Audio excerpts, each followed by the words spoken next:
The goal today is to do this last modern revolution thing with Truman, and then my final class this semester before Christmas break is to do what do we do now.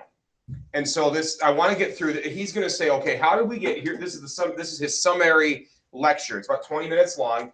And what he's going to do is he's going to walk you through the modern world in which we live. So in other words, we've been through all these different thinkers. We've done through all this history. He's going to sum up where we've come and give you three examples, three kind of areas in our modern world that are going to give you like how we got here and then what do we do about it. And then next week, and this is where I'm going to bring a bunch of stuff in, is now what do we do about it? Like what kind of advice do we have? How can we be countercultural? How can we be faithful? How can we address these issues? What can we do personally? What can we do as a church? What can we do as a community? One of the things we're going to talk about next week is also the doctrine of the two kingdoms a little bit in terms of what stuff that's more for the church and what stuff more for like the political arena, right? Those are different things.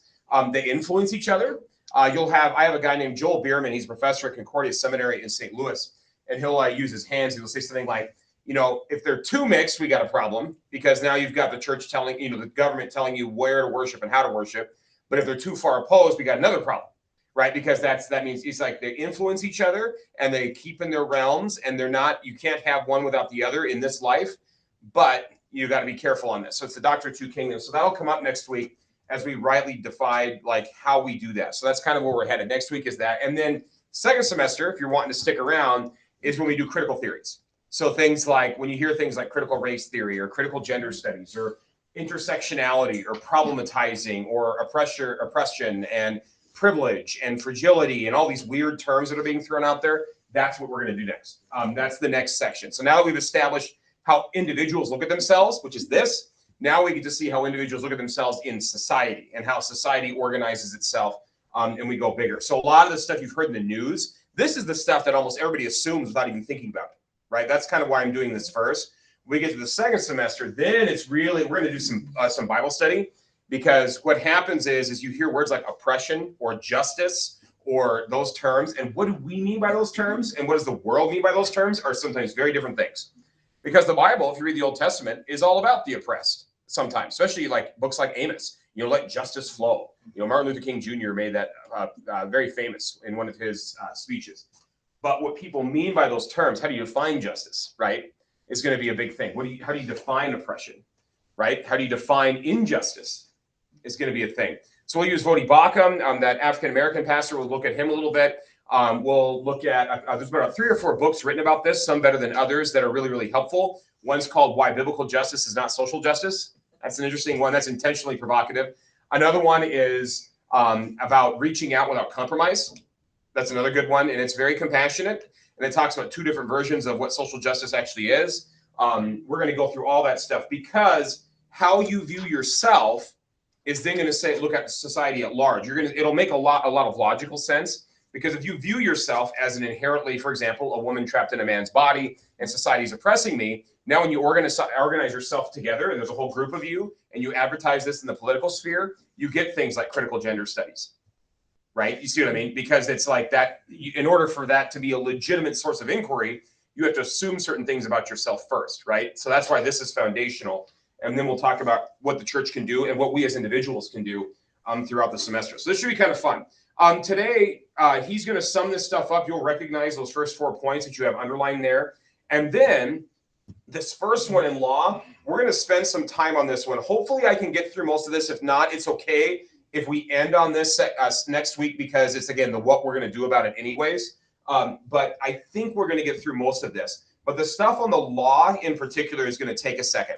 I've actually already referenced this court decision, Planned Parenthood versus Casey, 1992. I actually already referenced this when I talked about natural law. I had an excursus on natural law. It's going to come back now. He's going to reference it for a different reason. You're going to find out that court decision has way more ramifications than anybody thought at the time. And he's going to do a good job showing how this is. And then you're going to get 2 modern cases, or at least more modern, Obergefell versus Hodges, which legalized gay marriage in all 50 states, 2015. And then the Bostock decision from only like 2 years ago. And he mentions this one. And they're logical continuations. They're not like things that just came out of the blue. They make sense in a way. What I like about this class is it makes you a little less disoriented. It starts to put like not only a face behind it, but it gives you kind of like the logic and the reason behind why these decisions are being made. And so let's go ahead and start. And then when we get to the law one, be prepared. I'm going to pause and we're going to have some talk about this because there's some stuff in this law one. You can tell I teach government, right, in my other job. And so I can help make this make a little bit more sense what he's saying and why in the legalese people talk the way they do when it comes to we would call this the kingdom of the left, right? The left-handed kingdom. All right, here we go. Let's hear Truman, and we'll definitely pause in a little bit. We've covered an awful lot of ground in this short series, and as we come down to Lecture 8, I want to give a brief summary and then look at a few contemporary examples of how some of the lines that I've been tracing out manifest themselves in ways in society that really have an impact upon us all and about which we should all be concerned and have opinions. But to go back to my very first lecture, if you remember, I said there were 4 things that I was particularly interested in the modern world that characterized the modern world in contrast to cultures that had gone before. I said the modern person was characterized by what I denoted as expressive individualism. That is the idea that today to be fully you means to give public and social expression to that which you feel inside, rather than looking around to society, if you like, and finding out what we need to learn in order to conform. We tend to think of the real us as that which is within us. We use words like authentic. He's an authentic person. What you see is what you get. What you get outwardly is what he is inwardly. We prize spontaneity.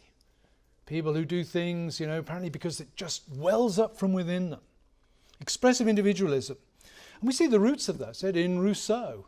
Even in an odd way, we see it in Freud, certainly in Nietzsche and in Oscar Wilde. I also said that the modern person sees happiness as an inward sense of psychological satisfaction. If I had a longer time, I'd trace out the intimate connection that exists between this and expressive individualism. Suffice it to say that this is really the underlying theme from Rousseau onwards, that happiness is ultimately an internal state, an internal psychological feeling.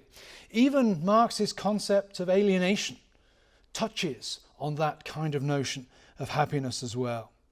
I also said the modern world is a world that sees all things immanently. What I meant by that is the modern world is one where really the appeal to something transcendent, the appeal to an order, a sacred order beyond this social order in which we exist, a sacred world beyond this secular world where we find ourselves, the appeal to such an order for authority is now profoundly implausible. And we saw that in many of our thinkers. The Romantics in some ways were trying to maintain some sort of transcendence through their adoration of the power of nature.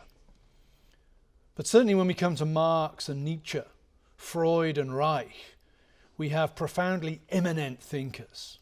They do not look beyond to anything sacred in order to make sense of this world or to frame their politics. This world is all that there is. They are, in a sense, radical materialists on that front. And again, that's often how many of us think about the world, isn't it? Even many Christians sort of, yes, believe in God, but don't particularly allow that belief to shape how they think about the everyday world and their everyday interactions with people. And finally, I said that a 4th aspect of the modern world was the sexual revolution. We talked about that last with Wilhelm Reich and how sexual codes, sexual morality has come to be not simply modified in our contemporary world, but we might say completely overthrown because sexual codes have come to be seen as oppressive, as preventing and hindering both that expressive individualism that's so important, my ability to behave outwardly as I feel inwardly, and also as inhibiting that happiness as psychological satisfaction. If the purpose of society is to make as many people happy as possible, then the unleashing of sexual instincts, the abolition of sexual codes becomes important. And we saw in the work of Wilhelm Reich how he formulated a specific politics around this notion of the overthrowing, the dismantling of sexual codes. So that's a sort of overview of the course as a whole. What I want to do now in the remaining... So with that in mind, forgive my grammatical faux pas, by the way, under the parentheses, I switched things around, so now the singular plural agreement is wrong. But it should say sexual codes inhibit expressive individualism, and inhibit happiness, and are a tool. So that's my fault for my my rushing on that. So that's just forgive my grammatical faux pas there, please. If you want to correct it for me, feel free. But he does a good job summing that up. So this is the area and how far we've gone, right? Most of you who have been here recognize this. This is kind of the modern self is defined by these things. Now, if I had to point out one, this is going to go to our end discussion. If I had to point out the one that is the most important in terms of philosophy, it's actually the third. And the reason that is it gives you justification for the others. In other words, how can you justify that there's no transcendent order? Well, if the universe is all there is, well, then you can justify that, right? It gives you a reason for that. If there's nothing that you're accountable to, then it's easy to say, well, there's no God, so I can do whatever I want. Or there is a reality. There's no such thing as a common humanity. It's whatever I feel. You see what I mean? That third one is the big philosophical kind of elephant in the room, even though most people don't know that it is. Most people are emotional. Most people are not rational. They're just acting on their emotions and their instincts. So they haven't thought it all the way through. But the thing that if you get them to a moment where they're thinking about it, they will say something like, well, we're just highly evolved animals anyway, so why does it matter? See what I mean? I'm just acting according to my instincts. All other animals act according to instincts. Why are you telling me I can't act according to my instincts? See, but you have to get them to that point first. Most people are just emotional, right? It's more just, well, I feel this way, or I was abused as a child, or people have always tried to keep me down, or the man is oppressing me, or whatever it is. And so they usually have, it's more irrational, or it's more emotional or emotive. But really, the actual philosophical underpinning that justifies it to give you a complete coherent philosophy is that immanent frame point. So that's one, and this is going to sound old school a little bit, but it hasn't ever really gone away. But in apologetics, which is defending the faith, we've been talking and defending the Christian faith against atheism and secular humanism and materialism for over 100 years. This is not new. This is going all the way back to Darwin and others. Okay. Now, there are some who have made their peace with Darwin in other ways and said, well, he doesn't necessarily preclude God and stuff like that. I'm not getting into the creation evolution debate. What I'm saying is that we've been having this discussion for over 100 years. It's just people forget that this is still around, and it's what's enabling some of this other stuff to happen. Because if you admit that there's a God, then this other stuff, we can have a conversation now. Because now we can say, okay, you admit that God exists. The question then is, does he have weight on your life? Does he matter? That's where the real conversation is. I put that in your parentheses under the third one. He says this too. Even though many Christians acknowledge that God exists or that there's such a thing as salvation, they live their lives as if he doesn't exist. So in other words, yeah, I acknowledge it with my mouth, but it doesn't change my behavior and I still live like everybody else. See what that means? So in other words, even though, see, that's different than like, say, the Middle Ages, where even people that were skeptical or like trying to rebel against God, the presence of the transcendent order was always there. Like any community you went into had a huge cathedral, for example, right? And so everybody around would say, you know, if God wills X, if God will, because it was part of the culture. Now, every era has its flaws. It's not like the Middle Ages were perfect. There were big problems then too, because we're still flawed human beings. We are where we are, right? Every era of history has good things and bad things. But there is a weightedness of that transcendent order. We've lost that weight. We may acknowledge it with our mouths, but as we live our daily lives, we act as if God doesn't matter. We only do on Sundays, right? And so that even Christians have bought into this, even if we don't say it or believe it, we live like it's true. And in the book, this book, and I have it over here, and I saw the Lilies brought this in this book, The Rise and Triumph of the Modern Self. This is his kind of thing that he did as this was coming out. In this book, he calls this, and it's based on other philosophers, the social imaginary. I know I mentioned this at the beginning, but it's the idea that it's the stuff people just assume in their daily lives without even thinking about it. You know, colloquialism, slang, stuff like we just assume it. Right? Does that make sense? And so he talks about that. And this immanent frame idea, even Christians, because we live in the culture in which we live, assume this immanent frame without even knowing we assume it. Right? And so that's kind of his point, is that it's kind of unwinding that. And you're getting some hints on where we're going to go in terms of what do we do about it. One of the things is recovering that idea of God's transcendence and the idea that God's also omnipresent. He's everywhere. Recovering that idea and living like we know that. You know, who are you when no one's looking? You know, some of those sort of ideas. All right, let's talk about the law stuff. Any comments on this? I mean, I just want to mention that, just kind of to help you start thinking in terms of where we're going to go in terms of what do we do about it. All right, so here comes the law case. is this. I want to look at just three things in modern society where we can see the fingerprints of these traits, these trends that I've been tracing. Things that perhaps caught some of us unawares, and did so because we didn't realize that what we witness today in dramatic court decisions, for example, is simply the latest stage in a process that's been going on for a long, long time, the process that I've been describing in these lectures. I want to look at law, I want to look briefly at ethics, I want to look at freedom of speech. I have about 15 minutes remaining, so inevitably my treatment of each of these is going to be very superficial. But I hope it gives you a little taste of the significance of the ideas that we've been tracing out in previous lectures. Legally, where does this expressive individualism and this psychological happiness, where does that come to play in the law of the land at this point? Well, here I just want to refer briefly to a very famous statement by Justice Anthony Kennedy, who wrote the opinion in the 1992 Supreme Court case, Planned Parenthood versus Casey.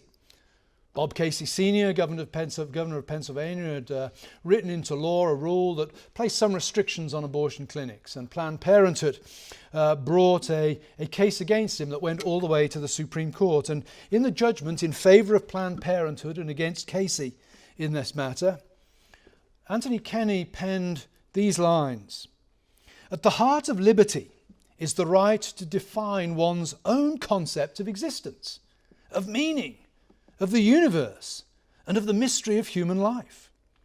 Beliefs about these matters could not define the attributes of personhood were they formed under compulsion of the state." It's an interesting sentence. Interesting couple of sentences. It's oddly incoherent, of course. The state has to define personhood at some level. That's why it considers murder to be wrong. There is an assumption of what it is to be a person that lies behind statutes against murder that are enforced and imposed by the states. But what's more interesting is not the philosophical incoherence, if you like, of what's being said here. What's really interesting is the definition of personhood he's working with. Let me repeat the sentence. At the heart of liberty is the right to define one's own concept of existence, of meaning, of the universe, and of the mystery of human life. Think about that. That's the notion of liberty, of expressive individualism. That line could have been written by Nietzsche, could have been written by Oscar Wilde, could have been written in some ways by Rousseau. Anthony Kennedy isn't inventing that in 1992. Anthony Kennedy is intuiting that in 1992, because the world in which he lives is the world that has been profoundly shaped by the thinking and the ideas of the men and women we've been looking at in this course.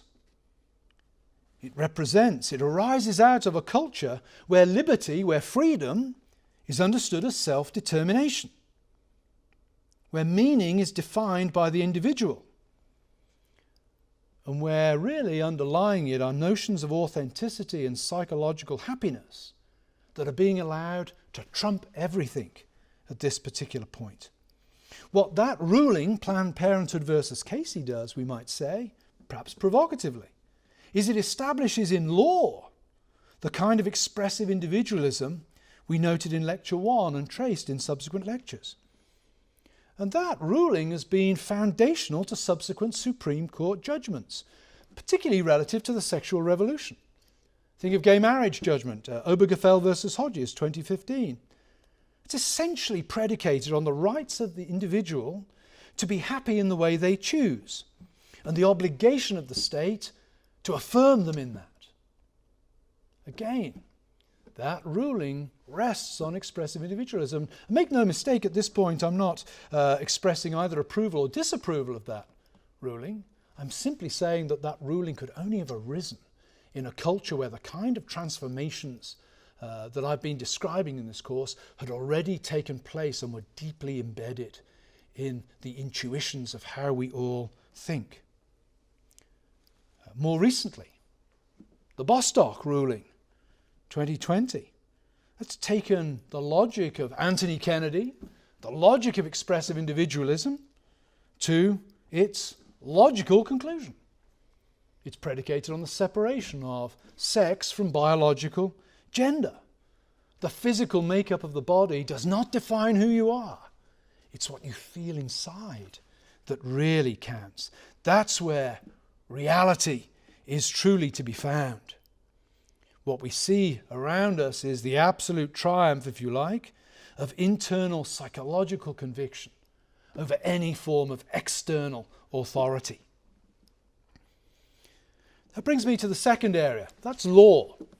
Brings me to the second area. All right, so he just did law. So I want to explain a little of this. And if you do have this or get access to this book at some point, this is his chapter 9. He calls it the triumph of the therapeutic, which makes sense, right? Feeling good inside, right? That sort of idea. Even Christianity, in some cases, there's a famous quote, I think it's the 80s or 90s. They called it moralistic therapeutic deism, where God's out there somewhere, but he just wants me to be happy. Right? Kind of Oprahism, sort of, right? That kind of sort of idea of Christianity. So moralistic therapeutic deism, where God just wants me to feel good. He wants me to be healthy and successful. And he wants me to be happy, right? That's kind of, that goes all the way back to 80s and 90s, right? And so that was identified a long time. Many Christians think that's God. Well, God doesn't make mistakes. And if this is how I feel, God must have just made me this way. See? So even Christians get sucked into this sort of thing. Okay? So the triumph of the therapeutic. And he opens this with Algernon Swinburne's Hymn of Man. Glory to man in the highest, for man is the master of things. That's what he quotes, is that poem. You see why. So he goes through, and this is fascinating, these court cases. And as you heard, he starts off with Planned Parenthood versus Casey. Very famous court case. In some ways, it's almost more important than Roe v. Wade when it comes to abortion jurisdiction. Okay, so Roe v. Wade established a right to an abortion not because of personhood or autonomy, but because of the right to privacy. A lot of people don't know that, but it's actually based on a previous case called Griswold versus Connecticut, which had to do with birth control. And so when that happened, the court invented, and I mean that, invented a right to privacy that did not exist in the Constitution. In fact, in the case, the majority opinion says, well, it comes from the shadows and penubras that's around the Constitution that we have this right. In other words, all the other rights imply this right. So in other words, there is no right to privacy in the Constitution that's spelled out. It's implied by all the shadows cast by the other rights. That is in the court decision. You can go look it up. It's Griswold versus Connecticut.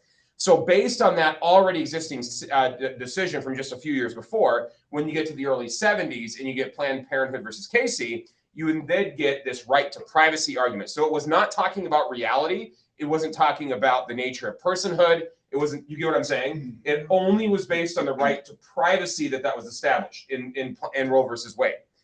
And so Planned Parenthood versus Casey is even more important because then it starts talking about things like personhood and reality. Do you see what I mean? It actually reinforced Roe v. Wade, but at a very much more fundamental level. So these court cases that have just shown up at the Supreme Court this year, the Mississippi case and the Texas law and all this stuff that's going on, is really, they're saying, is this going to overturn Roe v. Wade? What it really is actually more about is Planned Parenthood versus Casey. If you think about it. It's not about privacy. It's about personhood. And viability, and those sort of things, right? Yeah, go for it. Well, I think one of the ways to discriminate on this, the Griswold case, which is contraceptives, it kind of, if I remember my constitutional law correctly, it kind of stems from, illegal search and seizure. You're right, or a married couple that's trying to buy something, right? That's kind of where the privacy comes from. Whereas this right outlined here by Kennedy, the right to define one's own concept that exists. I don't know which one of the Bill of Rights or any of the sections in the Constitution that would emerge from. Right. Yeah. No, it's interesting. But you're right. If you want more detail, you can ask me later and I can give you some resources. But he's right. Griswold versus Connecticut. It was about birth control in Connecticut was illegal at the time, and the reason was they were trying to make it hard to be immoral. Because they were trying to, for lack of a better term, and forgive me for saying, but it's like they were trying to avoid hookup culture because it was enabling people to be immoral. They were trying to encourage marriage. And so they had this law. And so it was a married couple that was using contraceptives. And they said, well, that's kind of like a private decision amongst couples. You see the issue that this is, and so the law had to do with, that's why they called it privacy. But then what they did is they took that and then applied it to abortion. See the leap they made? Okay, that's from Griswold to Roe v. Wade. Now we get to this one. And it's like this leap even further forward about, now it's all existence itself is all just your own personal decision and privacy. So there's a whole series of cases this builds up on, which should show you, by the way, and that's kind of the point he's making, that this stuff is not happening in a vacuum. This is not like something that's just that the Supreme Court invented overnight or something. There have been cultural things that have been building up over decades, even getting into the 60s and 70s, that go back to all the thinkers we've been looking at. Nietzsche, Freud, Darwin, Marx. You see what I'm saying? This has been building for a while. It's just it finally hits the popular culture 60, 70, 80 years later, when actually more people now start holding those things. It's one thing to be a thinker and come up with some crazy ideas, right? It's going to take a while for your ideas to catch on. But once you get to that third or fourth generation, now you get court decisions. See what I mean? So that's why this is important. So you can see this is not like the court's just imposing some new reality. They're just recognizing a social imaginary that already exists in most people's brains, okay? So that's important to kind of say that. So anyways, he does a good job pointing out how incoherent this is, because the court's saying, well, we can't really decide what personhood is, but we do know what a murder is. Okay, wait a minute. You see what I mean? Right. They're trying to have their cake and eat it too. They're trying to avoid the hard discussion and try to kind of chart this. Well, this is just kind of up to everybody else. We just want everybody to be have individual liberty. Okay, so why does that matter? Right? So in other words, it's a way of trying, and the court really since the 60s and 70s has been doing a lot of this. Technicalities, do we have jurisdiction? How can we try to please everybody? You know what I'm saying? They've been really trying hard not to make a hard decision or try to maximize everybody's individual choices without actually saying something that actually is transcendent. And you can see why, right? And then what happens now then is what the court's tried to do, and again, kind of incoherently, it said that in law, the only thing that's illegal is preventing people from having their own ways, basically. So in other words, discrimination or oppression, those are the only things that are illegal, as defined by people who say they're experiencing it because they can't be their true expressive selves. Okay, so this means it's logical then, when you get to Obergefell versus Obergefell, there we go, versus Hodges or Bostock, those two other court decisions he mentions. This is from, so in his book, he actually does more than this. He talks about Lawrence versus Texas, 2003. That was about sodomy laws in Texas that were overturned. I don't know if any of you remember that decision, but 2003, that was a big deal. 2013, U.S. versus Windsor. That was the one about the Defense of Marriage Amendment. That was, or a law that Bill Clinton signed, the 1990s. And it was basically an overturning of that federal law. And then you get to 2015. This is from the ruling. I want to read this really quick. A first premise of the court's relevant precedents is that the right to personal choice regarding marriage is inherent in the concept of individual autonomy. Listen to that very carefully. I'll say it again. This is from the majority opinion, 2015. A first premise of the court's relevant precedents, and that's again, Planned Parenthood versus Casey, Griswold versus Connecticut. You see what I'm saying? Okay. Precedents is inherent in the concept of individual autonomy. That means you are your own self or your own, and this is where I'm going to say a little bit of a Christian worldview. You're your own God, basically. Because what it means is you define your reality, you define your meaning, you define your own existence. And so at the heart of liberty, this is Kennedy, you define it for yourself.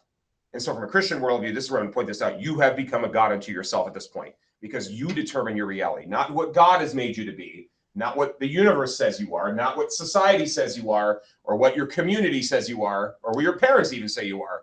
It's whatever you say you are. So individual autonomy is one of the first things that the court uses because now you decide what is meaningful for you, right? And that's just part of the expressive individualism, okay? It's inherent in the concept of individual autonomy. And then it says the right to marry is fundamental because it supports a two-person union, unlike any other in importance to the committed individuals. Notice that it's not defining marriage, it's just saying that it's whatever two individuals want it to be. The court does not want to define marriage because that would say there's a transcendent order to things, right? We're not going to define marriage. We're instead going to say it's just two people and whatever they want it to be because that's individual autonomy. If you define marriage, that would actually be a precedent, or that would actually put into law that there actually is such a thing as marriage that can be defined. The only definition they can come up with is just two people. Now, of course, the part of me that's a little bit coy is say, why limit it to two people now? Why isn't that arbitrary? What if people expressively inside only have happiness in a plural marriage? Who's going to decide? Yep. You see what I'm saying? And so you could make the exact same arguments in this argument for polygamy or polyamory or whatever term you want to use, plural marriage. You could. There's no reason. Listen to it. A first premise of the court's relevant precedents is the right to personal choice regarding marriage is inherent in the concept of individual autonomy. Okay, well, 4 autonomous individuals got together and decided that was a marriage. See? And so if marriage is whatever individuals want it to be, you can't outlaw polygamy. You can't. There's no logical reason for it based on this sort of reasoning. And then they try to bail it out and say, well, it's just 2 people. Well, why limit it to 2 people? I can't guarantee because I'm not a prophet. But I would wager money that in my lifetime, and really probably some of your lifetime, in the next decade, 10, 15 years, you will see a polygamy case at the U.S. court. You will. Yep. It's coming. Because how can you justify it now? How can you based on the logic, say Supreme Court precedent, based on what you said, court, in 2015, how can you deny my plural marriage? See what I mean? Yeah, go for it. Does the Supreme Court ever back out of their precedents? They can, but it's very rare. And that's actually what one of the in the latest abortion hearings with the Mississippi law, the Solicitor General of Mississippi or the Attorney General, can't remember who it is, said that. He's like, there are ways in which the court has gotten cases wrong and has overturned them. A great example is Plessy versus Ferguson, right? And then you get things like Brown versus Board of Education. So Plessy versus Ferguson, I don't know if you remember this, that says separate but equal doctrine. In other words, and that created all the segregation in the South basically as legal. And then in Brown, what was that? Dred Scott. Yeah, Dred Scott, right? The freed slave in 1915. And then he sued, and then the court basically said he's not a person, he's just property, he's not a U.S. citizen. That's 1850s. They've overturned those. Yes. So it is possible, but it's very rare. And so because it's so rare, you know that this is going to be a court case. Okay, so that's, again, I'm talking about this. I'm doing a lot of Kingdom of the Left stuff right now, but I'm doing it to show you how this modern self stuff has real world implications that you're experiencing in current events. I mean, it is. I mean, this all connects. You can't divorce these things. And I say this over and over to my students, but we as adults, for some reason, forget it. Ideas have consequences. Okay, and we have to say it over and over and over to ourselves. Ideas have consequences. Okay. The Bostock case, transgenderism is the next logical step, because if marriage can be whatever you want it to be, then gender and sex can be whatever you want it to be also, because it's how you perceive yourself. And so that's individual autonomy again, right? I determine my own existence. Remember the quote from Kennedy, at the heart of liberty is the right to define one's own concept of existence. Okay, well, I'm really, even though I have boy parts, I'm really a woman. That's my concept of existence. It's just the next logical step. Now, oddly, and he talks about this, and I don't want to, because I'm recording, I don't want to get into too much detail here, but the T in the LGBT is actually a complete contradiction to the L and the G. How can you be a lesbian if you don't know what a woman is? Right. Yeah. Do you see what I'm saying? Yes. But because they're taking on the man, they're considered like co-conspirators, like, you know what I'm saying? But at its heart, it actually contradicts the other one. Because those other terms are incoherent. If gender is just a spectrum, how can you be gay or lesbian? Think about it. Yeah. Right? So just, again, he has a whole chapter on it. I don't want to get in a lot of detail in the recording on this, but it's just something to think about. Yeah, go for it. How can they take on the man if there's no definition of a man? Correct. And so you have to assume the stereotype to say there isn't a stereotype. It's an argument that blows itself up. If we have time at the end, I'll show you what would you say on this. It's hilarious. Actually, I showed you one of them where he says, I don't know where north is, but I know I'm going south. That's basically what they're saying.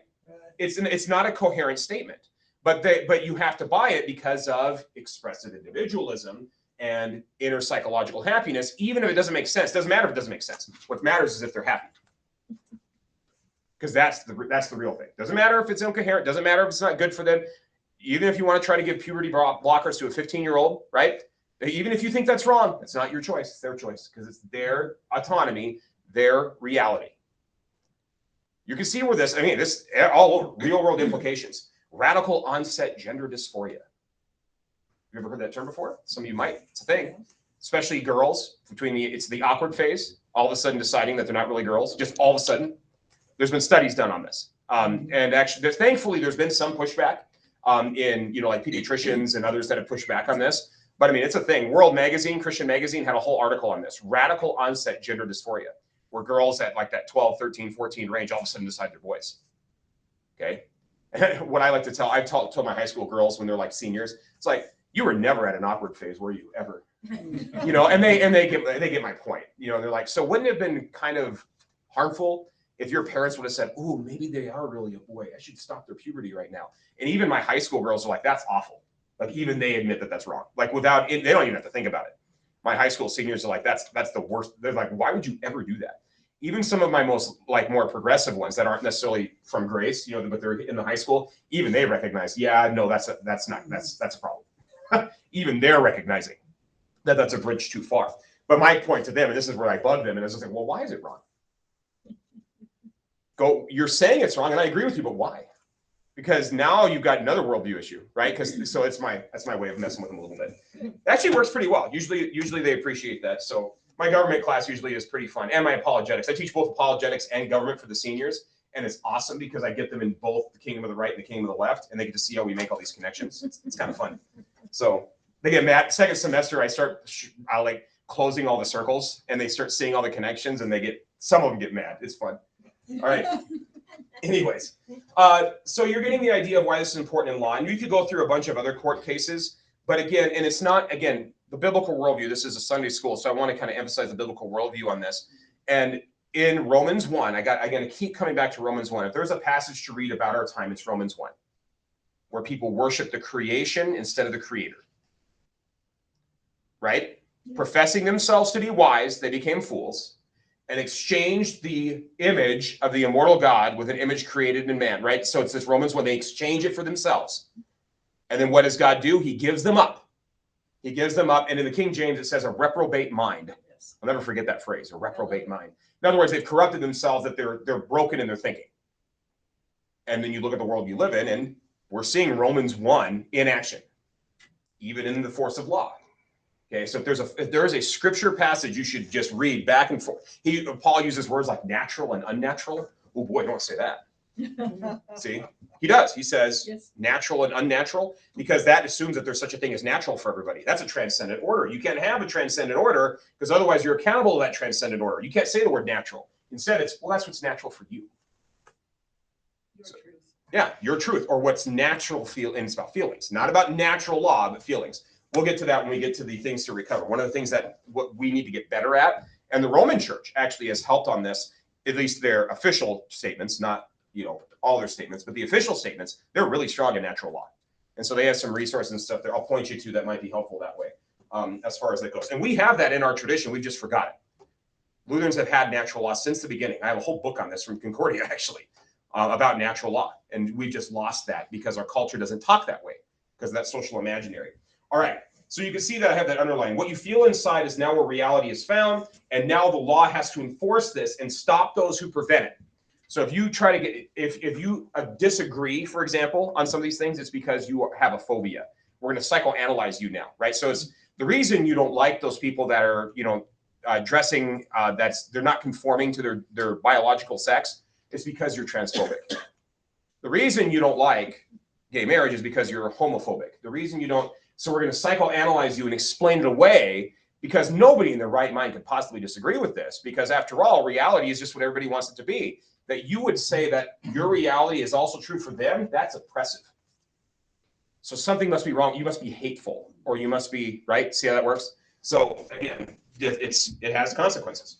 All right, I want to get to, actually, we can just save that because I can just show you the ethics thing here. I'll show you what would you say. Anybody have it? So next week we'll finish, keep your sheets. We'll finish ethics, freedom of speech, and concluding thoughts, because those are shorter. If you look, he's about halfway through. He goes through those through really quick, and then kind of has some concluding thoughts, and then it's where do we go from here? That's what I want to spend most of next week on, is what can we do about it?